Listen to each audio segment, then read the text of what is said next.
Good morning, my friend. I hope you're doing well.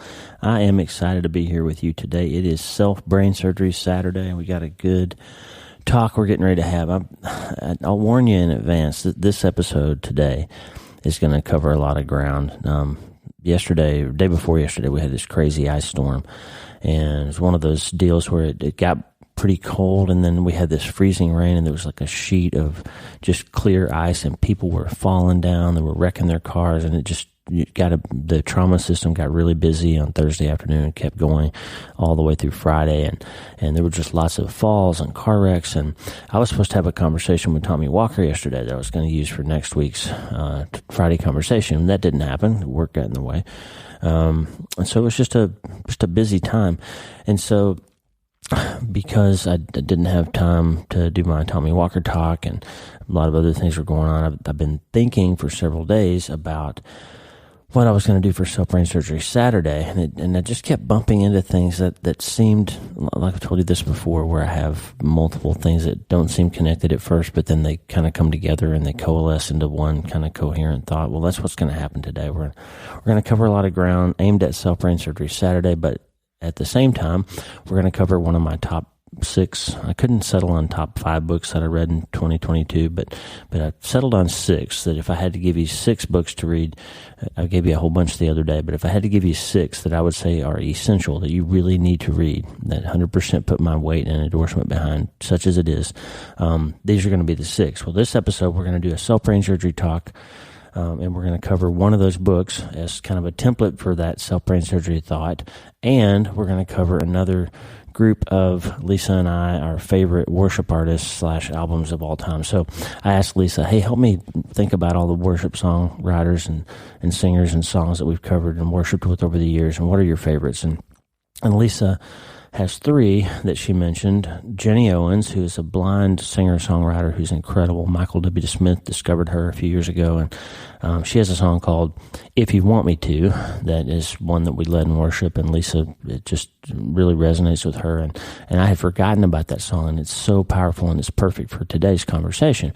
And also Catherine Scott, who's, I think she's Scottish, but she's a singer-songwriter. She's co-written with Paul Balash a lot, has several powerful albums. One's called Hungry, a song that from the early 2000s. Hungry was a really popular worship song for a while, and she's got a whole bunch of great songs, and one of her songs is called Grace Has Called My Name. Lisa used to lead this in worship, and Lisa has this voice. She's kind of like Aretha Franklin, but also just really breathy and soulful, and she can play the piano, and she sat down and led this song in worship numerous times. Grace Has Called My Name, and you could have heard a pin drop, like people wouldn't even sing at first because the power of these lyrics combined with her incredible voice just really can put you before the throne in a very worshipful place. And I remember we went to a worship conference back in maybe 2008 in Seattle, and Paul Balash and Brett Brown were there, and Catherine Scott was there.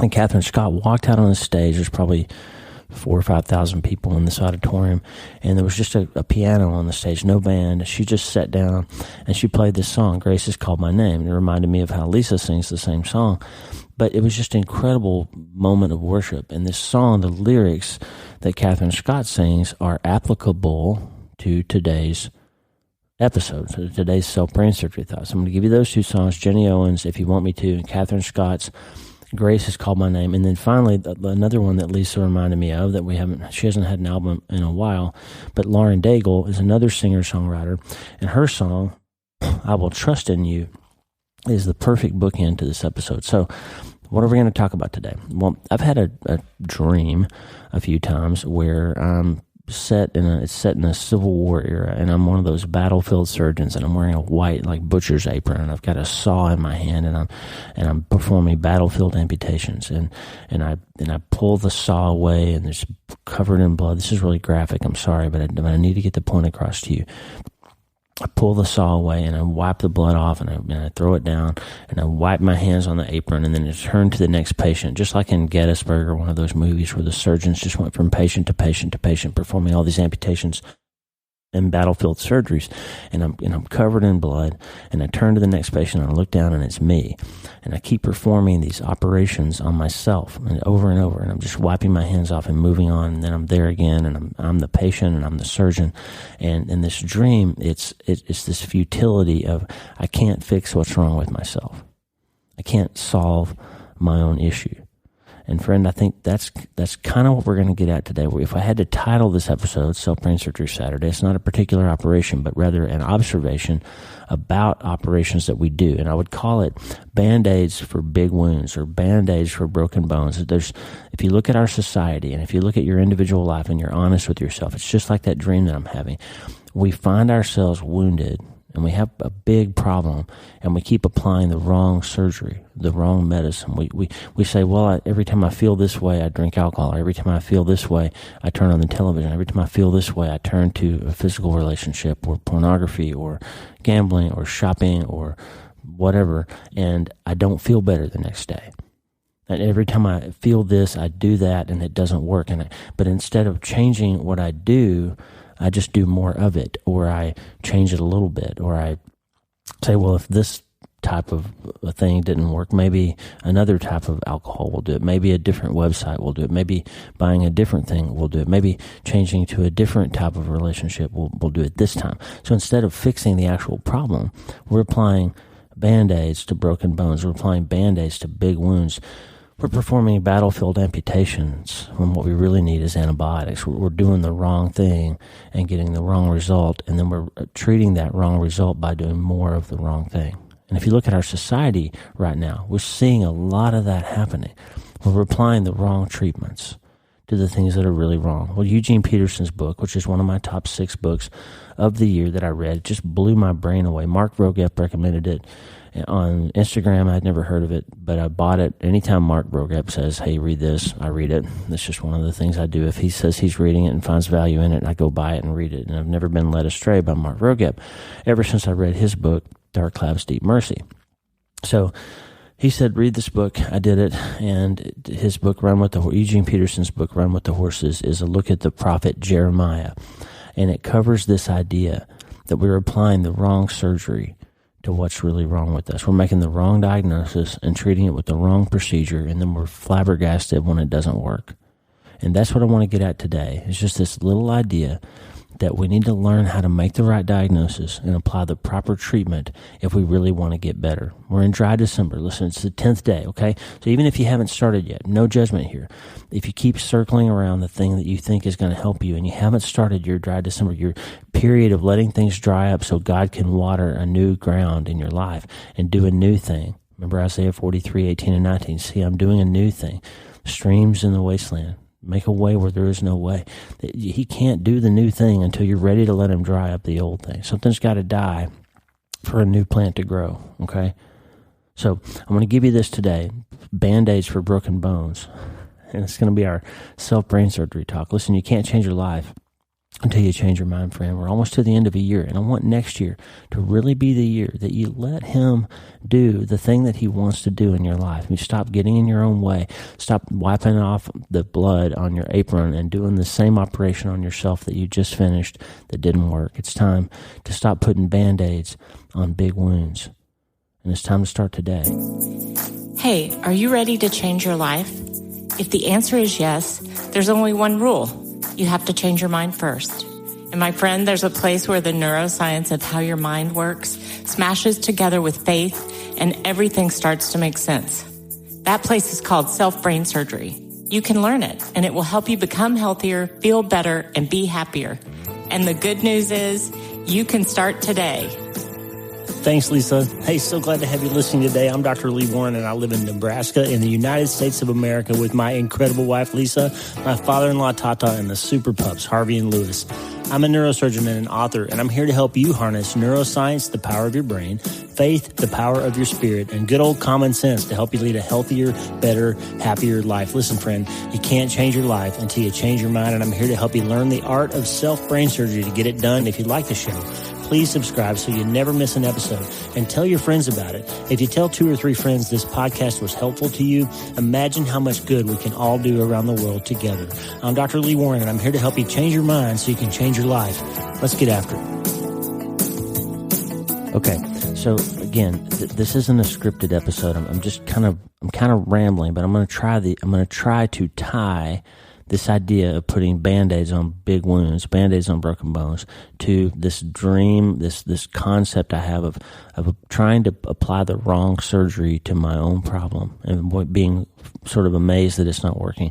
And these 3 worship songs that I told you about, and one of my favorite books of the year, all in one episode. So we're going to try to do that, okay?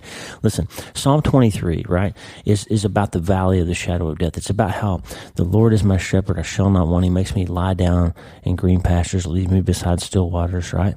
So the problem is, right after we're in the green pasture and the still waters, we go into, though I walk through the valley of the shadow of death, I will fear no evil, right? So what if we said to God, hey, I want the green pasture part. I want the stream of living water part, but I don't want to go into that valley. I don't want to go through I don't want any of that valley of the shadow of death stuff. What if we said, hey, instead of that whole valley of the shadow of death thing, I'm just going to stay here in the pasture, and I'm going to drink that water. I'm going to have a glass of wine. I'm going to turn on Instagram. I'm just going to hang out here, God, but I want your blessing, but I don't want to go in the valley. Okay. I don't want any of that. And if you look at our society right now, we have people who are avoiding the pain. They don't want to go through anything hard. They're going to give themselves a trophy for doing nothing, and they don't want to go through anything hard. And then they wonder why they can't be happy. We're spinning our wheels, and we're doing all these things to cover up pain and turn our minds off and chase after, material things.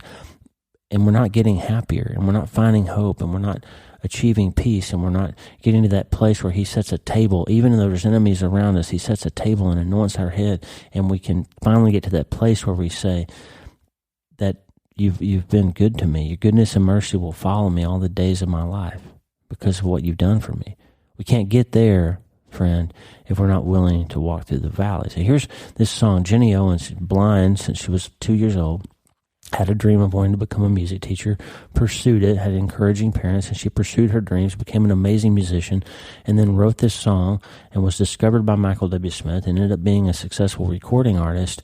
And this song, If You Want Me To, talks about that problem of how sometimes in life we have to go through the valley. God wants us to go there because he has a blessing for us on the other side.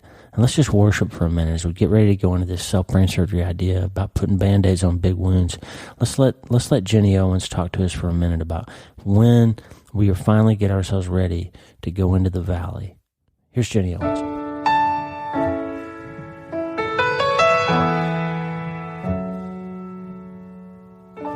The pathway is broken and the signs are unclear. And I don't know the reasons why you brought me here. But just because you love me the way that you do, I'm gonna walk through the valley if you want me to. No, I'm not who I was when I took my first step, and I'm clinging to the promise you're not through with me yet. So if all of these trials bring me closer to you, then I will walk through the fire if you want me to.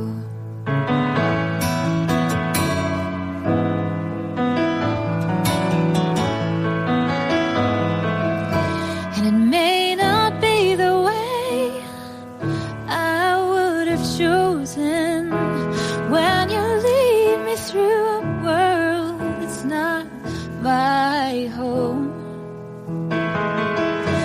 but you never said it would be easy. You only said I'd never go alone.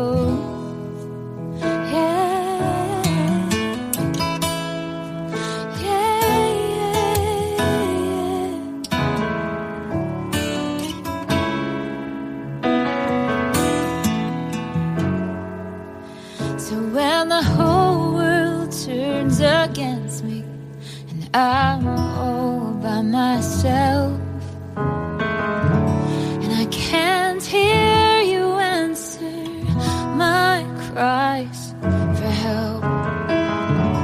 I'll remember the suffering your love put you through, and I will walk through the darkness if you want me to.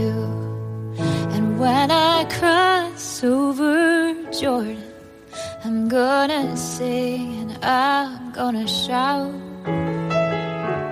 gonna look into your eyes and see you never let me down. So take me on the pathway that leads me home to you, and I'll walk through the valley if you want me to.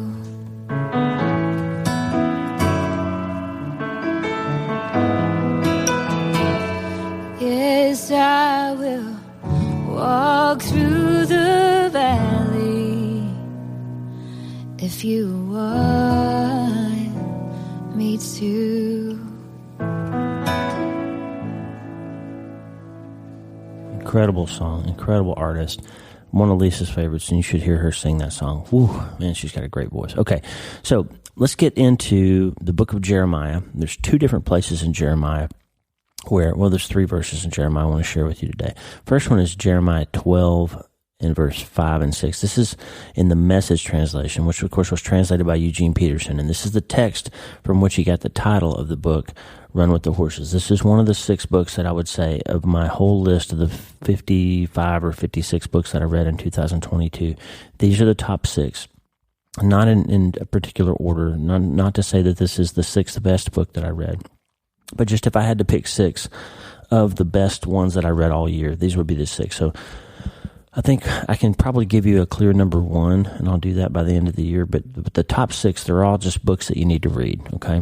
And Eugene Peterson's books aren't super easy. They're not superficial for sure, but they're important. And he's passed away now. He's gone on to meet his reward. And there's a great story about him and his casket and that his son built, and just a remarkable family and remarkable work for the kingdom that Eugene Peterson did. But his book, Run with the Horses, came from this verse, Jeremiah 12, 5 and 6. So Jeremiah, if you're worn out, and this is God talking, so Jeremiah, if you're worn out in this foot race with men, what makes you think you can race against horses? If you can't keep your wits during times of calm, what's going to happen when troubles break loose? Listen, friend, this is a question for all of us. If we're worn out in this foot race against men, if you're so tired of being so tired and everything in your life is wearing you out, God says, well, how are you going to handle having a race against horses? The stuff I have in store for you, if you'll let me be your strength, is so much bigger than what you're dealing with now. And if this is tearing you up, you're not ready for what I have for you next.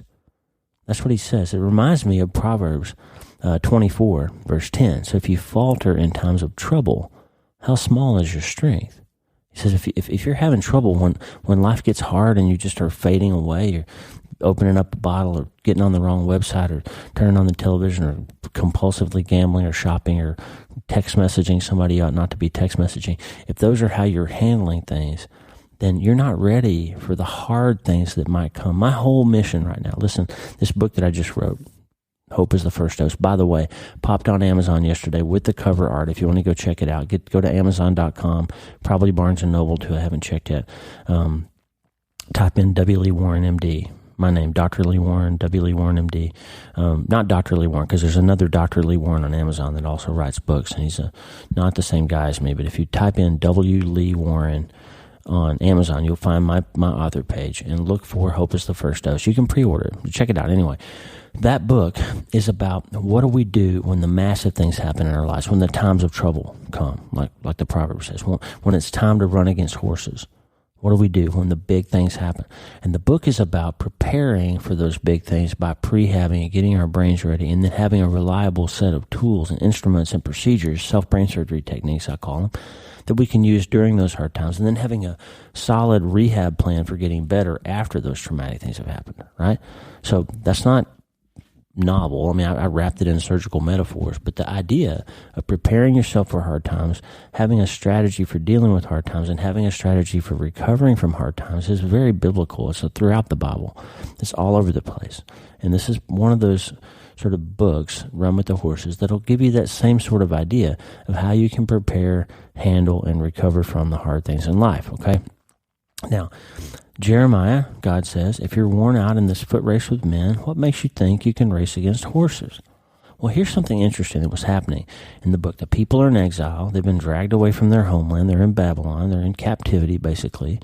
And the whole book is about learning how to thrive when life gets hard, learning how to bloom where you're planted, learning how to be thankful for what you have, learning how to handle and wait during a season when God's got something later that he wants to give you, but he wants you to be faithful now in order to get it. Now, the context here is that there was a preacher, a group of preachers really, who were basically like popular progressive mega church pastors of their day, who were going around telling everybody that, God just wanted them to be happy. God just wanted them to understand that everything's going to be okay and that the life's going to work out and they should just be happy, right? And the problem is that Jeremiah comes along and he says, no, that's not what God wants you to know right now. That's not what God has. The message that God has for you is not that everything's just going to be okay, that you should just pursue your own happiness and that everything will be okay. So there was this guy named Pashur. He was a national treasure. He was Joel Osteen. He was the prophet who was going around telling everybody that everything was going to be okay and they just needed to try to be happy and that everything was going to be peaceful and that they didn't need to worry about anything. And while he was saying that, they had this horrible problem where they had all these temples where they were doing all these sort of immoral sexual things and calling it worship. They were doing horrible things, but they were doing it in the darkness, and then they were pretending like everything was okay. So this guy, Pashur, was going around telling everybody everything's going to be okay. God's working out his purposes in us. We're God's people, and he'll bless all the people on the earth through us. It's not so bad. You'll be fine. But things aren't just fine. God says he's prescribing a superficial treatment for my people's mortal wound. He's prescribing a Band-Aid for a big broken bone, for an open fracture. He's prescribing a Band-Aid for major trauma. And so the problem is that it's kind of like what we're doing in our society right now. We're saying, gosh, things are hard, and I don't understand why I don't feel good. Maybe it's because nobody is allowing me to live my truth. Maybe it's because nobody's allowing me to define my own identity. Maybe you're impinging on my rights in some way. And so if you just stop doing that, and I can label you as a blankophobe, as a whatever-ist, and you're the problem. You're the reason I'm not happy, and you need to accept who I am, and I need to just be able to live out my own truth. That's a superficial treatment, okay? If you're treating feelings, you'll never get to truth. You'll never get to happiness. If you're treating your truth, you'll never get to the truth, okay? And so you can get worn out, because what'll happen is you'll keep trying over and over, like me in that dream, to apply the wrong surgery to the patient and being sort of flummoxed when you're not getting better. So this idea is that we have over and over and over this notion that we can just try one more time this thing, this particular substance or behavior, whatever. We can try one more time, and this time it's going to make us feel better, as long as everybody else will just do what they're supposed to do. Well, this guy Pashur was the lead prophet of that idea, that everything's going to be okay, just do what you feel is best, and it's going to be all right. So friends, it's amazing to me how society keeps just churning back around to the same old problems, and that's why Solomon said in the Bible, there's nothing new under the sun, right?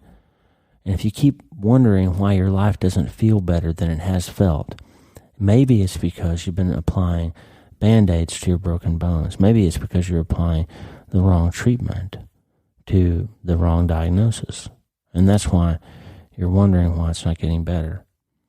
So Eugene Peterson talks about how Pashur tells everybody it's going to be okay, but the thing is, it's not going to be okay. Eugene Peterson says for that to happen, there has to be honesty and truth. The self must be toppled from its pedestal. It's not about pursuing, your own truth. It's not about pursuing what you think is going to make you happy, because feelings aren't facts, friends. Feelings are chemical events in your brain.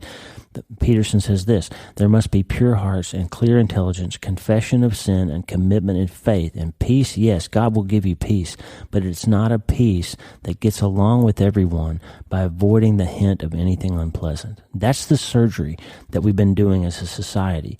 We're just trying to Band-Aid everything, put a smile on it, say, oh, whatever you feel, whatever you believe, whatever you have that you think you need, that's okay. We're just going to tolerate, we're going to love, and there's going to be tolerance, and we're all going to get along, and it's going to be peaceful, but it's not making anybody happier. I'm not saying you shouldn't be kind or love people or tolerate them. I'm saying that you should understand what the truth is. And if you're wondering, not society at large, but if you're wondering, friend, why you aren't getting better, why things don't feel better, why you keep repeating the same behaviors and applying the same Band-Aids to the big broken bones of your life, and you're not feeling happier, and you're not feeling more hopeful, and you're not feeling more empowered, and you're not feeling more at peace, maybe it's because you're applying a superficial treatment to your own mortal wound. Maybe you're worn out from struggling against men. You're worn out being in times of trouble because your strength isn't based on his strength. Eugene Peterson says, it's not a peace achieved by refusing to talk about painful subjects or touch sore spots. It's a peace that is won by learning how to pray. There's evil to combat, friend. There's apathy to defeat. There's dullness to challenge. There's ambition to confront. There are persons all around us, children and parents, youth and adults, who are being trampled and violated, who are being hurt and despised. And any preaching of peace that turns it back on these is a cruel farce. So, Eugene Peterson says, look at a guy like Pashur and compare him to a guy like Jeremiah. Pashur's preaching, everything's going to be okay. And he says, what is wrong is to evaluate the worth of words and deeds by their popularity. So Pashur had lots of followers. He had lots of sycophants and lots of junior pastors that were studying under him and spreading this message. Just get along with everybody. Just pursue what makes you happy. Enjoy this prosperity of this land, and it's going to be okay. Peterson says, what's wrong is to evaluate the worth of words and deeds by their popularity. What's scandalous is to approve only what is applauded. What's disastrous is to assume that only the celebrated is genuine. There are times when the truth will receive a wide hearing and times when it will not, he says. Look at our society right now. What do you base your success on? Is it how many likes or clicks on Instagram or Facebook you have? Is it whether people heart your message or just thumbs up it? Like, do you ever spend time, why did she only respond to my text message with a heart instead of replying? Why did she give me a thumbs up instead of writing back to me? We base our feeling of whether we're okay or not on how other people respond to us, how popular we are. Well, Peterson says this, remember, Jesus had a congregation of 5,000 one day and 4 women and 2 bored soldiers another day, but his message was the same on both days. We have to learn to live by the truth, not by our feelings, not by the world's opinion, not by what the latest statistical survey tells us is the accepted morality, not by what the advertisers tell us is the most gratifying lifestyle. Listen, friend, we want to talk about self-brain surgery. One of the things we have to learn how to do is tell ourselves the truth, and we have to be really willing and ready to go through the valley to get to the place where God can prepare that table for us, to give us the medicine and the bandages and the strength and the healing and the rest and refreshment that we really need. But we have to stop applying Band-Aids to our broken wounds. Catherine Scott's song, Grace Has Called My Name, talks about how he calls her out of this hard place and into this place of blessing and grace and healing and peace and hope. We're going to sing that. We're going to worship with that song now. Grace Has Called My Name by Catherine Scott. Here we go. Peace as elusive as a shadow dancing on the wall. Life swallowed by the pain of yesterday. Left broken by the shame of things that I had done. No freedom from the choices that I made. But with one touch, you made me clean. You made me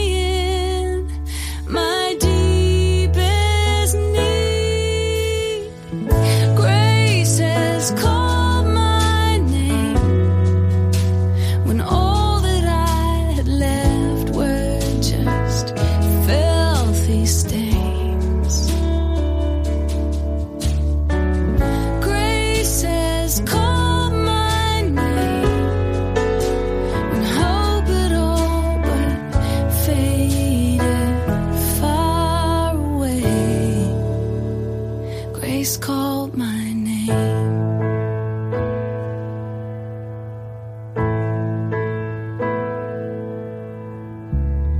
Wounded by words that left their mark upon my soul. Dreams overturned by empty promises.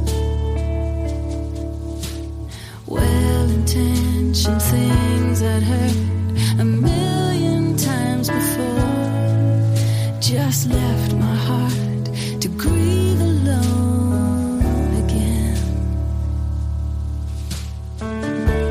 But with one touch, you set me free. You met me in my deepest need. Grace has called my name when all that I had left were just filthy stains. Grace has called my name when hope had all but faded far away. Grace called my name. Grace has called my name when all that I had left were just filthy stains. Grace has called my name when hope had all but faded far away. Grace called my name.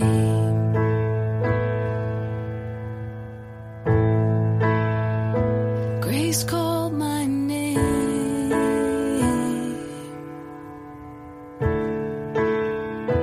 Grace called my name.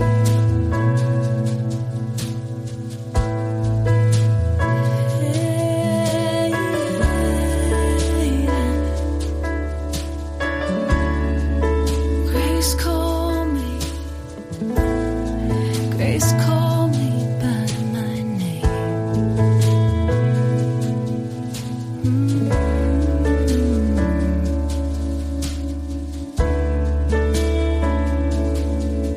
Your mercy has met me. You set me free.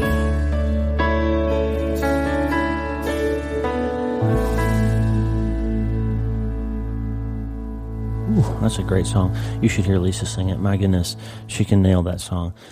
And listen, Grace has called your name, friend.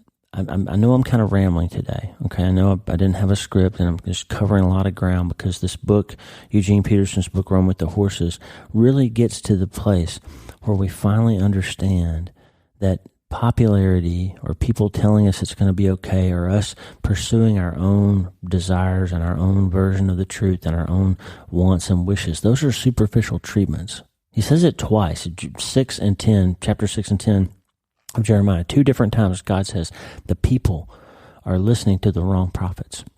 These guys are preaching peace when there is no peace. They're giving superficial treatments for my people's mortal wounds, and they're wondering why they're getting weaker instead of stronger. I had that dream where I'm chopping off a leg and wiping the blood off and turning it just in the futile cycle of surgery over and over and over. And I'm the patient, and I'm not getting better. I'm just getting shorter. I'm just getting my legs chopped off, right? And the problem is we're doing the same thing. We are getting to the end of a day and wondering why we're so frustrated and tired and can't clear our heads, and we long for sleep, and we think that this thing will give us that, and we do it, and the next day we feel bad because we didn't sleep well and we have a headache, and we regret the choices that we made, and yet we do it again the same day. We make a decision that night we deserve this thing. We need this thing. This thing is going to help us, but it's the wrong treatment, friend. Whatever is going on in your life, if there's something that you're carrying or that is slowing you down or hindering, it's dry December. I'm not talking about alcohol or shopping or sex or whatever it might be. I'm talking about there's something in your life that you're using as a substitute, as a treatment for your mortal wound, and you don't feel like the wound is getting better. Stop thinking that that thing is going to, in some magic way, finally turn out to be the right thing. Try something different. It's a new month, and it's almost a new year. And it's time to try something different. There's a quote from a novelist, Flannery O'Connor, a great novelist who's a Catholic. And she said, the Catholic novelist believes that you destroy your freedom by sin, but the modern reader believes that you gain it in that way. This is quite a dichotomy. Our society right now is saying you find freedom and happiness and peace by pursuing what you feel, by pursuing what you think, by pursuing what you think you deserve. And God, the truth says, you find freedom by letting me define it for you. You find truth by letting me be truth for you. You find hope by letting me show you the path towards faith and hope and joy and love and abundance again. You find freedom by letting me put appropriate put appropriate guardrails in your life. It's a dichotomy, and it's crazy sometimes how the things I know that are really going to help my patient, they sound crazy. I'm going to saw your head open, and I'm going to cut into your brain, and I'm going to do all this stuff, and it's going to make you better. And they say, whoa, that sounds crazy. Why would I let you saw my head open? Instead, I'm just going to use marijuana and CBD oil and XYZ, and that's going to take care of my problem. Or I'll see somebody who's 400 pounds and super obese and they have low back pain. And I say, you don't need narcotics and back surgery. You need exercise and physical therapy and a proper nutrition plan. And you need weight loss surgery. And you need to get this extra 250 pounds off your frame and your back's going to feel better. And they say, that's crazy. I want something that's going to help me right now. And it's a superficial treatment, friend. I see so many people who have treated their pain for so long with alcohol or drugs or pain medicine or the wrong kinds of treatments, and they're just not getting better. And they want something that's going to fix it immediately. And there's just not anything that's going to fix it immediately, because the path involves going through the valley of some painful treatments and some proper surgeries. And they'll finally get well. But it takes time. It takes effort. It takes a struggle sometimes. And if you're worn out competing against sinful men, Jeremiah says, how are you ever going to run with the horses? Friend, I want you to run with the horses, okay?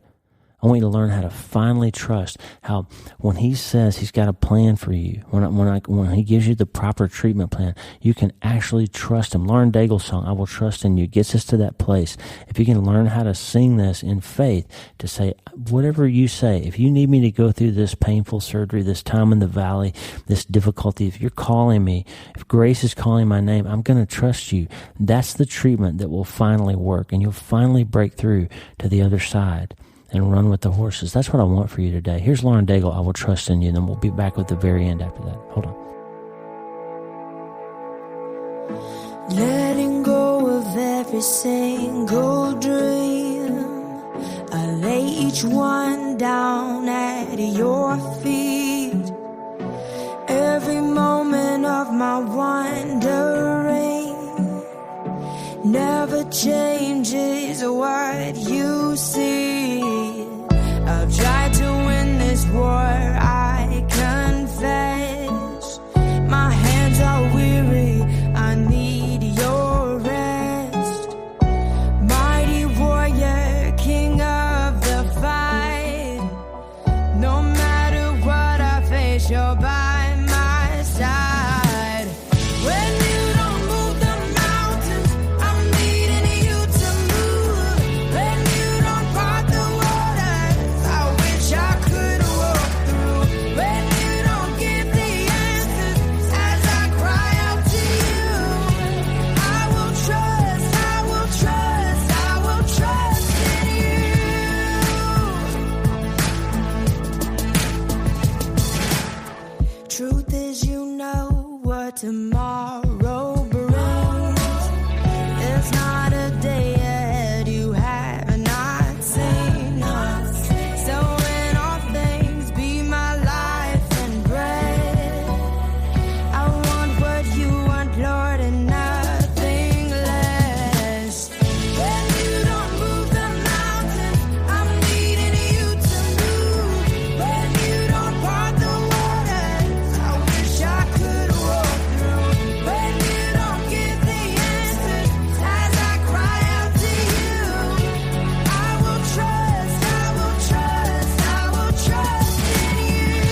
Okay, friend, we did it.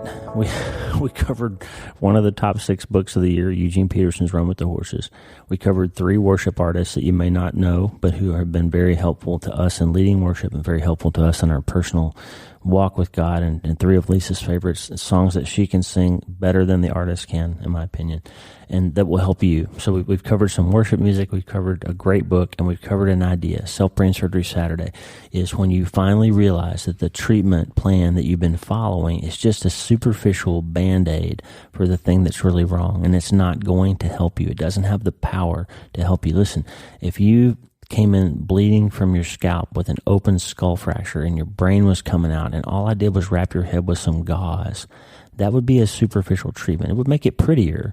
We'd cover up the blood and the brain matter coming out, but we wouldn't actually fix the problem. We wouldn't solve the issue because we would have applied a superficial treatment for your mortal wound.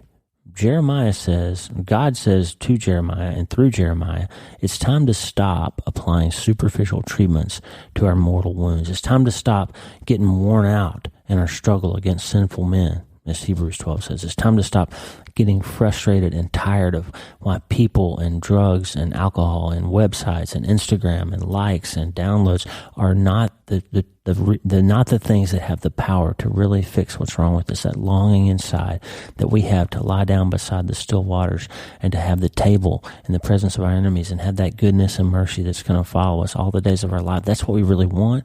And the way to get there is to let Him, the great physician, give us the syringe of grace that will finally fix what's really wrong with us. That's the real treatment for our mortal wounds. Is to let Him define what the right truth is, what the truth is, what the way is, what the light is, what the basis for hope is. It's to finally break through and understand the neurochemical fact that feelings are not facts, that feelings are not truth, that your truth is not really true unless it's the truth, and that your identity is never going to solve your problems or make you at peace or help you to find your way in the world unless your identity is in Him, unless you surrender to Him. Listen, progressive ideology says that you can keep making yourself a better and better version of the ideal person and you'll finally be happy. Christianity says you die to yourself and you become more like Him, and that's how you find hope, and that's how you find peace. If your identity is not His, if your truth isn't His truth, if your way isn't His way, you're applying a superficial treatment to a very devastating and mortal wound. It's the old Inspector Clouseau. His wound was fatal. How fatal? It's a mortal wound, okay? It's a fatal wound. And you can solve it. You can fix it by finally letting the great physician treat it. I hope this episode hasn't been too crazy and rambling for you, but I had a lot of ground that I wanted to cover on Self-Brain Surgery Saturday today to say, hey, it's time to rip those Band-Aids off and set that bone, to fix that wound, to finally get the right operation. And as for me, it's time to stop having that dream where I keep sawing my own leg off and then wondering why I'm just getting shorter, but I'm not getting better. It's time to finally apply the right surgery to the things that are wrong. And we'll start getting better. We'll become healthier and feel better and be happier.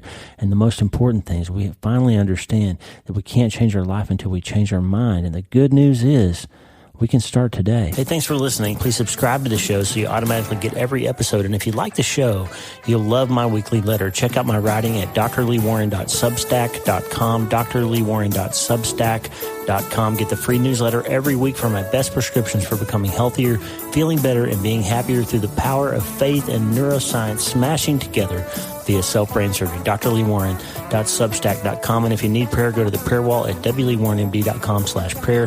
The theme music for the show is Make Us One by Tommy Walker, graciously provided for free by the great folks over at TommyWalkerMinistries.org. Check it out and consider supporting them.